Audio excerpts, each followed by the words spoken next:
आप इंडी गठबंधन क्यों कह रहे हैं? इंडिया क्यों नहीं कह रहे? तो इंडी गठबंधन नहीं, इंडिया कहीं आप वो आता ही नहीं, निकलता ही नहीं मुंह से ना। भाजपा का बनाया हुआ नैरेटिव है कि इंडिया में से ए हटा दीजिए और इंडी बोलिए उसको। नरेंद्र मोदी जी के 10 भाषण सुनाऊं, जर्सी गाय, 50 करोड़ की गर्लफ्रेंड। दोस्तों 5 से 6 एंकरों के साथ में इमरान प्रतापगढ़ी अकेले भिड़ गए और भाजपा द्वारा पूछे गए सवालों पर ऐसा ताबड़तोड़ जवाब दे रहे थे मानो भाजपा के मुंह में कोई छपाछप गोबर मार रहा हो। कोई भी चीज होती है आप लाल किताब उठाते हैं, नहीं तो फिर बोलते हैं अडानी इसका। पहली बात तो ये लाल किताब देख करके सत्ता पक्ष इतना भड़क क्यों रहा है? सांड भी इतना लाल कपड़ा देख के नहीं भड़कता जितना लाल संविधान देख के भड़क रहे हैं। इतना ही नहीं दोस्तों, बल्कि इमरान प्रतापगढ़ी ने आरएसएस, गांधी के हत्यारे नाथूराम गोडसे और मुसलमानों को देश का गद्दार बताने को लेकर शायरी पढ़ते हुए भाजपा को बुरी तरीके से नंगा करके रख दिया है, जिसे देखकर आपको बहुत ही मजा आएगा। वीडियो का अंत पार्ट आप बिल्कुल भी मिस मत कीजिएगा, क्योंकि वीडियो के अंत में इमरान प्रतापगढ़ी ने एक बहुत ही जबरदस्त शायरी पढ़ा है। आपको इतिहास में यह भी जवाब देना पड़ेगा कि आप तिरंगे का विरोध करते रहे, कि जिन्हें तिरंगे से नफरत है, अपना झंडा प्यारा है। गांधी का कातिल अब भी जिनकी आंखों का तारा है। शर्मनाक इतिहास है जिनका अंग्रेजों से यारी का, वो अब हमको बांट रहे हैं सर्टिफिकेट गद्दारी का। ये दबदबा, ये शोहरतें, ये नशे दौलत, किराएदार हैं, सब घर बदलते रहते हैं, ये भी बदल देंगे। कल भी खुल के साथ खड़ा था, आज भी खुल के साथ खड़ा हूं।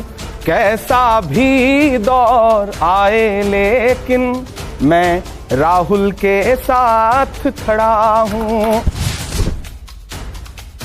चलो भाई देखो अब मैं क्या करता हूँ। प्रधानमंत्री ने एक बाकायदा ट्वीट करके बोला है कि अगर इतनी इज्जत होती अम्बेडकर की तो उनकी तस्वीर सेंट्रल हॉल में कांग्रेस लगाती, बाकी किसी दलों को लगाने की जरूरत नहीं होती। और दूसरा सवाल मैं ये आपसे कर रहा हूँ, आपको नहीं लगता कि Congress party single issue party बनती चली आ रही है? कोई भी चीज होती है आप लाल किताब उठाते हैं, नहीं तो फिर बोलते हैं अडानी इसका। बताता हूँ, पहले ये देखो। पहली बात तो ये लाल किताब देख करके सत्ता पक्ष इतना भड़क क्यों रहा है? सांड भी इतना लाल कपड़ा देख के नहीं भड़कता जितना लाल संविधान देख के भड़क रहे हैं। गलत क्या है? 10 विजुअल मौजूद है जिसमें राष्ट्रपति महोदय या महोदया प्रधानमंत्री जी को वही वाला संविधान, जो मतलब कलर से आप संविधान के बुक कवर से आप मतलब तय करेंगे कि ये कौन सा संविधान है। झूठ बोलेंगे सदन में कि राहुल गांधी जो संविधान लेके चलते हैं उसके पन्ने तो कोरे रहते हैं। कल अभी सदन के अंदर बोला है, ऑथेंटिकेट करने के लिए उनको चेयरमैन साहब ने नहीं कहा। यही नहीं, अभी और सुनिए। बात क्या है ना कि भारतीय जनता पार्टी जिन प्रतीकों के माध्यम से खेलना चाहती है ना, देश अब समझता है। आप उधर तो दलितों के खिलाफ अत्याचार करवाएंगे, आप अत्याचार करवाएंगे, और इधर सोचेंगे कि अंबेडकर जी की एक फोटो लगा देंगे तो दलित बहुत खुश हो जाएगा। आप देश के दलितों को मूर्ख समझते हैं। सब जागरूक हो गए हैं, उनको पता है कि बाबा साहब अंबेडकर के संविधान को सबसे ज्यादा चोट कौन पहुंचाना चाहता है। आप जातिगत जनगणना क्यों नहीं करवाते? क्यों नहीं हक देना चाहते? प्रधानमंत्री जी सिर्फ फोटो लगा देने भर से या एक बार नाम उच्चारित कर देने भर से नहीं काम चलेगा। आप देश की जनता जागरूक हुई है और इसीलिए शायद आप परेशान हैं। ये दबदबा, ये शोहरतें, ये नशे दौलत, किराएदार हैं, सब घर बदलते रहते हैं, ये भी बदल देंगे। क्या बात है सर, क्या बात है सर। ये कविता में आप जवाब दे दीजिए, अच्छा होगा। सर आप कविता में सवाल पूछिए, मैं कविता में कविता।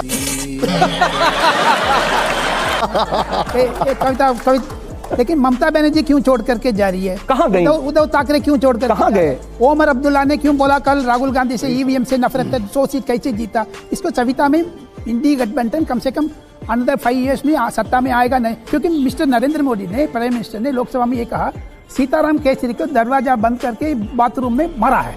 उसको जवाब कविता में सबसे पहली बात तो मेरा कविता में दे दीजिए। तो चलिए शुरू करते हैं। आप हमारे बुजुर्ग हैं, मेरे पिताजी से भी ज्यादा उम्र के हैं, दादा की उम्र के हैं। आप इंडी गठबंधन क्यों कह रहे हैं? इंडिया क्यों नहीं कह रहे? ये फंस गया सीएम। तो इंडी गठबंधन नहीं, इंडिया कहीं आप वो आता ही नहीं, निकलता ही नहीं मुंह से ना। भाजपा का बनाया हुआ नैरेटिव है कि इंडिया में से ए हटा दीजिए और इंडी बोलिए उसको। दूसरी बात ये सारे के सारे टीवी वाला तो नरेंद्र मोदी जी ने कहा कि सीताराम केसरी जी के साथ ये किया। नरेंद्र मोदी जी ने मनमोहन सिंह जी के बारे में क्या कहा था?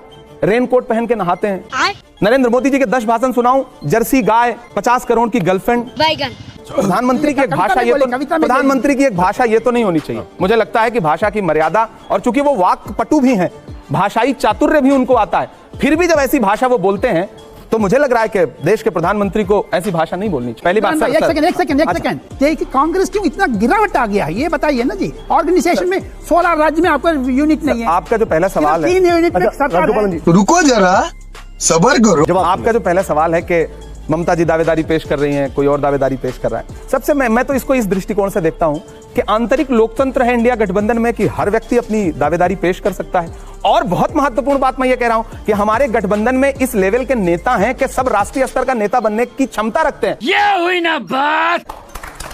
लेकिन क्या कांग्रेस को, भारतीय जनता पार्टी के साथ जो गठबंधन है उसमें से कोई नेता है, किसी में मजाल है कि ये बात बोल दे कि हम नरेंद्र मोदी जी की जगह हमने, आप उम्मीद करते हैं कि चिराग पासवान ये बोल सकते हैं? आप उम्मीद करते हैं कि उनका एकनाथ शिंदे बोल सकते हैं? मुख्यमंत्री से उप मुख्यमंत्री बना दिया उन्होंने। आप क्रोनोलॉजी समझ लीजिए। इमरान जी, लेकिन क्या कांग्रेस में, क्या राहुल गांधी जी को ये कबूल होगा कि ममता बनर्जी इंडिया गठबंधन का नेतृत्व करें? सबसे पहली बात तो निशांत भाई, आप पत्रकार हैं, आधिकारिक तौर पे राहुल गांधी जी क्या नेता हैं क्या इंडिया गठबंधन? नहीं, सवाल कहां खड़ा होता है? खत्म। नहीं, लेकिन क्या कबूल होगा? क्या कांग्रेस चाहेगी कि ममता बनर्जी इंडिया गठबंधन को लीड करे? देखिए, कोई भी लीड करे, और ये झगड़ा ही नहीं है। ये दरअसल भाजपा क्या करती है, मुद्दों से ध्यान हटाना है।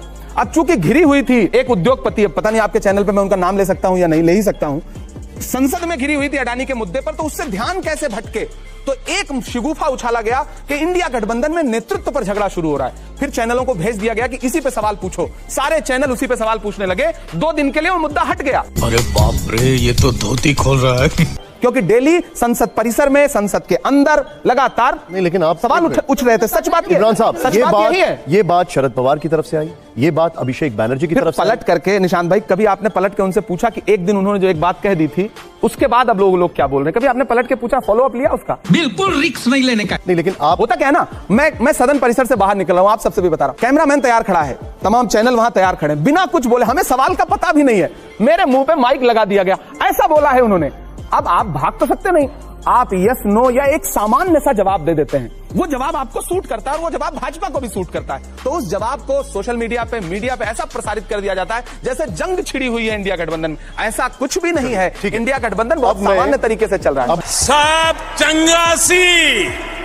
आप निशांत जी कह रहे थे कि इतिहास में जाएंगे, तो इतिहास में जाएंगे तो आपको कल गृह मंत्री जी भाषण देते देते बोले हिंदू कोड बिल लाए। विरोध किसने किया था हिंदू कोड बिल का? तो इतिहास में तो भाजपा को यह जवाब भी देना पड़ेगा, इतिहास में तो भाजपा को यह जवाब भी देना पड़ेगा कि संविधान का विरोध किया था उनके आनुषंगिक संगठन, उनके मदर संगठन ने। आपको इतिहास में यह भी जवाब देना पड़ेगा कि आप तिरंगे का विरोध करते रहे। मेरा एक शेर है, मेरी एक नज्म है, उसका एक शेर है, उसका एक बंद है, इरशाद कि जिन्हें तिरंगे से नफरत है अपना झंडा प्यारा है, गांधी का कातिल अब भी जिनकी आंखों का तारा है, शर्मनाक इतिहास है जिनका अंग्रेजों से यारी का, वो अब हमको बांट रहे हैं सर्टिफिकेट गद्दारी का।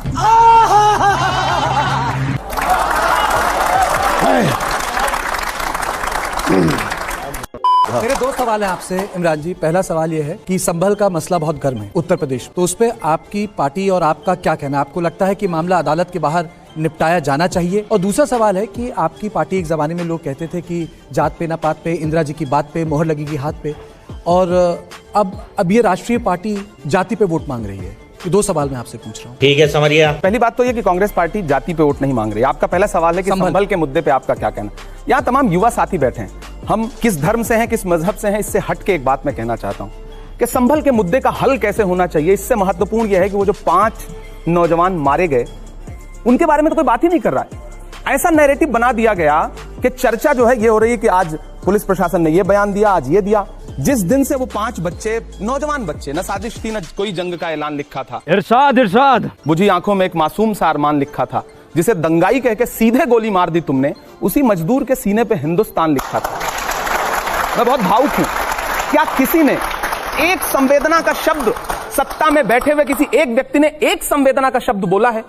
5 लाशें उठी हैं। इधर 26 नवंबर को महामहिम राष्ट्रपति महोदया संसद में भाषण दे रही थी, मैं सामने बैठा हुआ था, और 162 किलोमीटर दूर संसद से संभल में 5 जनाजे एक साथ उठ रहे थे। यही नहीं, अभी और सुनिए। छोड़ दीजिए वो हिंदू थे या मुसलमान थे, विजुअल है इस बात के ना कि पुलिस गोली चला रही थी। मैं भी यहां बैठ के बात कह रहा हूं। अगर पुलिस ये कहती है कि वो पत्थर मार रहे थे, तो उन लड़कों को किसने मारा उसका विजुअल आपके पास कहां है?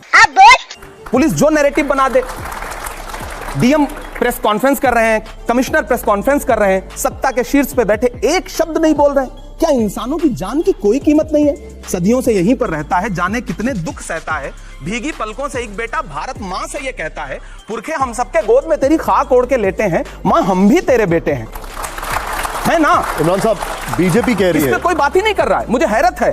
जुम ये निकल आया, वो निकल आया, यहां आज भी कल भी संसद में संविधान पे बहस हो रही है और वहां बुलडोजर चल रहा है। अच्छा, कोई बात नहीं करेगा इस पे, मीडिया भी बात नहीं करेगी, राजनीतिक दल भी बात नहीं करेंगे। कितना, मतलब मैं एक बतौर इंसान, एक देश का एक जिम्मेदार नागरिक, पढ़ा लिखा व्यक्ति, मैं सवाल पूछता हूं, सत्ता क्यों चुप है?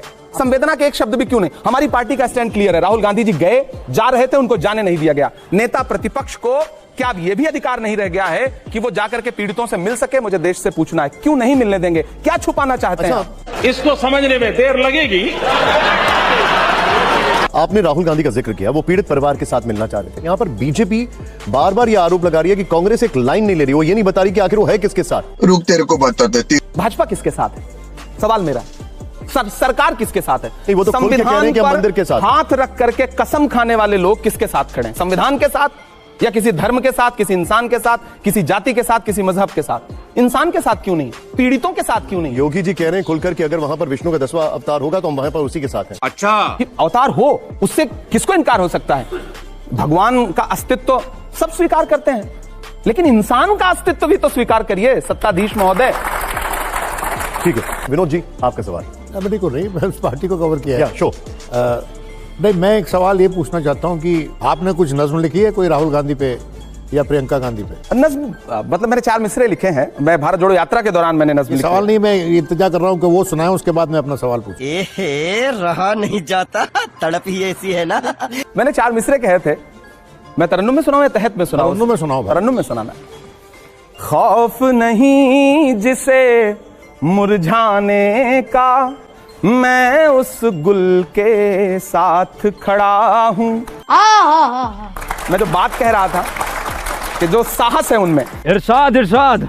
खौफ नहीं जिसे मुरझाने का, मैं उस गुल के साथ खड़ा हूं। कैसा भी दौर आए लेकिन मैं राहुल के साथ खड़ा हूं। कल भी खुल के साथ खड़ा था, आज भी खुल के साथ खड़ा हूं। कैसा भी दौर आए लेकिन मैं राहुल के साथ खड़ा हूं। आए हाय हाय हाय, आए हाय हाय हाय।